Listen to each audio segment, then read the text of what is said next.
कह रहे वो पूंजीपति आदमी है, धन पशु आदमी है, उसको पेंशन दिया जा सकता है, और हम सरकार बनाते हैं तो हमको पेंशन नहीं दिया जा सकता? मिल सकता है कि नहीं मिल सकता है? साथियों, कैसे हम सरकार बनाएंगे इसके लिए जानना जरूरी है कि नहीं जरूरी है? हम कह रहे हैं कि सब्जी बनती है, टमाटर की नहीं बनती है। टमाटर की सब्जी बनती है, टमाटर सब्जी में 1 ठो डाला जाता है कि 20 ठो? लेकिन आलू कितना डाला जाता है? 10 ठो। 10 आलू डाला जाता है। लेकिन अगर पूछ लिया कि भैया किस चीज की सब्जी बनी है, तो आप क्या कहते हैं? टमाटर की सब्जी बनी है। सही बात है गलत है? आलू का कहीं नाम होता है? अगर बैगन में 20 आलू डाल दिया जाए और 1 बैगन डाला जाता है, लेकिन क्या बोला जाता है? बैगन की सब्जी बनी है। हम कह रहे हैं कि सबसे ज्यादा मात्रा आलू की है कि नहीं है? तो अगर सबसे ज्यादा मात्रा आलू की है तो सबसे ज्यादा मात्रा 80 करोड़ पूरे देश में मजदूर समाज के लोग हैं कि नहीं है? सबसे ज्यादा है कि नहीं आलू की तरह हम? तो हम आलू की तरह कभी इनकी सरकार बनाते हैं, कभी उनकी सरकार बनाते हैं कि नहीं बनाते हैं? लेकिन हमारी सरकार कभी हमने सोचा कि कब तक बनेगी? नहीं सोचा। उसी मुद्दे पे हम लोग काम कर रहे हैं। हम कह रहे हैं कि अगर टमाटर में से आलू निकाल लिया जाएगा तो क्या इकलौती टमाटर की सब्जी बन सकती है? अगर बैगन से आलू निकाल लिया जाए तो क्या बैगन की सब्जी बन सकती है? तो हम कह रहे हैं कि अगर निश्चित तौर पर आप लोग टमाटर से सब्जी निकाल लेंगे आलू, और बैगन से आलू निकाल लेंगे, तो जिस दिन आलू का आलू दम बना देंगे उस दिन सारी सब्जियां फेल हो जाएगी कि नहीं फेल हो जाएगी? हमारा आलू दम सबसे बढ़िया रहेगा कि नहीं रहेगा? हम कह रहे हैं कि आज हम छोटे संगठन के लोग हैं। आज गांव-गांव जा करके हम लोग संकल्प ले रहे हैं कि गांव-गांव जा करके हम लोग अपनी बात को बताएंगे, संगठन की बात को बताएंगे कि हमको अधिकार की लड़ाई लड़ना है कि नहीं लड़ना है, हमको पेंशन की लड़ाई लड़ना है कि नहीं लड़ना है। और उसी तरीके से जैसे सत्ता में बैठे लोग हमारे मलाई को खा जा रहे हैं कि नहीं खा जा रहे हैं? खा जा रहे हैं। अगर हमारे मलाई को खा रहे हैं तो बाबा साहब ने हमको 1 वोट का अधिकार दिया है ना। हमारा दुश्मन चाहे लखनऊ बैठा हो, चाहे दिल्ली बैठा हो, लेकिन जिस दिन वोट पड़ेगी उस दिन आप अगर यहाँ से बटन उसके खिलाफ दबाएंगे तो दिल्ली से दुश्मन गिर जाएंगे कि नहीं कुर्सी पे से? तो हमको दिल्ली जाना है, लखनऊ जाना है कि हमको गाँव में जाना है? हमारा दुश्मन दिल्ली बैठा रहेगा, लेकिन हम कहाँ से बटन चापेंगे? गाँव से। तो बटन सही चापेंगे कि गलत चापेंगे? हम कह रहे हैं जैसे जीरो होता है, जीरो का कोई महत्व होता है? जीरो को क्या लोग कहते हैं? इसका कोई वैल्यू नहीं है। तो आज हम जीरो हो गए हैं कि नहीं हो गए हैं? हमारे पास पैसा है? नहीं है। हम लोग दिन भर का काम करते हैं तब जाकर 300 रुपया मिलता है। सही बात है ना? तो अगर हम जीरो हैं तो हम कह रहे हैं कि अभी तक हम लोग नेताओं के पीछे चलकर हम लोग जिंदाबाद मुर्दाबाद का नारा लगाए कि नहीं लगाए? सही बात है गलत है? हम अगर विधायक जी के पीछे चलकर हमने कहा कि फलाने विधायक जिंदाबाद, तो वो जिंदाबाद हो गया कि नहीं हो गया? लेकिन हम लोग मुर्दाबाद हो गए कि नहीं हो गए? ठीक उसी तरीके से आप समझ लीजिए कि नेताओं को आपने जिंदा कर दिया और आप खुद मुर्दा हो गए।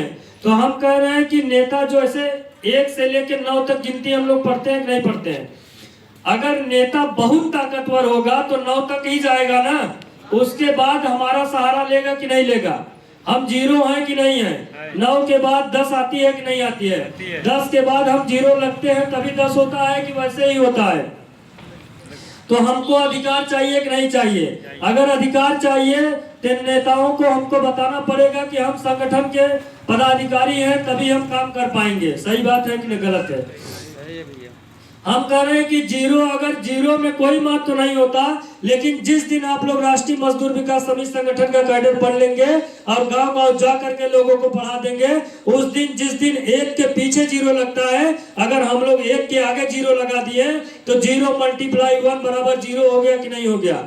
अगर 0 × 9 कर दिए तो 0 9 0 होता है कि नहीं होता है? तो हम अगर 80 करोड़ मजदूरों को संगठन के माध्यम से, कैडर के माध्यम से लोगों को जोड़ करके अपने संगठन के माध्यम से उनके अधिकार की लड़ाई लड़ेंगे, तो निश्चित तौर पर एक दिन ऐसा आएगा कि नेता भी आपके पास आने लगेगा कि नहीं आने लगेगा?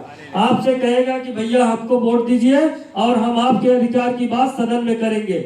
सदन में जीतने के बाद अगर हमारे अधिकार की बात नहीं करेगा तो हम उसको सदन से गिरा सकते हैं कि नहीं गिरा सकते हैं? पावर हमारे पास है कि उनके पास है?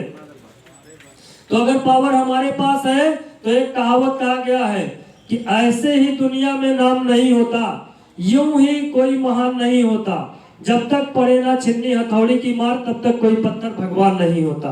तो छिन्नी हथौड़ी किसके हाथ में है? हमारे हाथ में है कि नेताओं के हाथ में है? अगर हमारे हाथ में है तो भगवान हम खुद बना सकते हैं कि नहीं बना सकते हैं? तो जो हमारी लड़ाई लड़ेगा वही हमारा भगवान है कि जो लड़ाई नहीं लड़ेगा वो भगवान है? जो लड़ाई हमारा लड़ेगा वही भगवान है ना? बोलिए भाई आप लोग। तो कबीर दास जी ने कहा था कि चलत चाकरी देख कर कबीरा दिया रोए, दो पाटन के बीच में सबूत बचा ना कोई।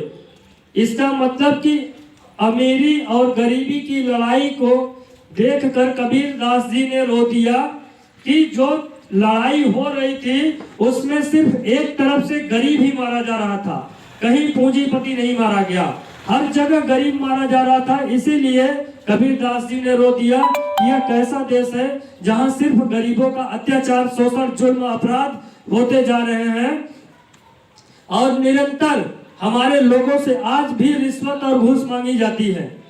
एक अदालत चले जाइए, न्याय की उम्मीद लेकर हम अदालत में जाते हैं कि नहीं जाते हैं? अदालत में न्याय की उम्मीद लेके जाते हैं और वहां न्याय का देवता बैठता है कि नहीं बैठता है? लेकिन न्याय के देवता के बगल में ही एक आदमी खड़ा रहता है जिसे हम कहते हैं पेशकार है। सही बात है।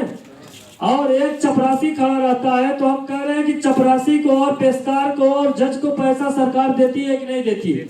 अगर देती है तो जैसे ही अदालत से पुकार होती है तो उस पुकार के बाद साहब के सामने बैठने वाला आदमी कहता है कि भैया 10 रुपया दीजिए। मांगता है कि नहीं मांगता है? हम कह रहे हैं वो 10 रुपया क्यों मांगता है? अब सरकार उसको वेतन दे रही है ना, तो 10 रुपया हम काहे के दे? कभी पूछते हैं हम लोग? जबकि जज साहब भी देखते हैं कि ये 10 रुपया मांग रहा है, लेकिन जज साहब बोल नहीं पाते हैं। क्यों नहीं बोल पाते हैं?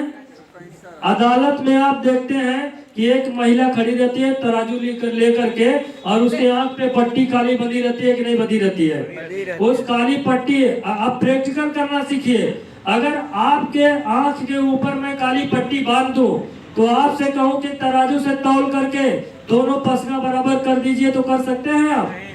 क्यों नहीं कर सकते? क्योंकि आपके पास प्रैक्टिकल करने का अनुभव है, आपने प्रैक्टिकल किया है और आपने देखा है कि आंख मूंद कर हम कोई काम नहीं कर सकते हैं। वही पट्टी बांध करके हमारे न्याय की देवी बैठा दी गई है, जिसकी वजह से आज तक मुकदमों में न्याय नहीं मिल पा रहा है, सही अन्याय का फैसला नहीं मिल पा रहा है। कहीं आपको फैसला सुनाई पड़ा आज तक? सिर्फ हम शोषण का शिकार होते जा रहे हैं। और एक कबीर दास जी ने कहा था कि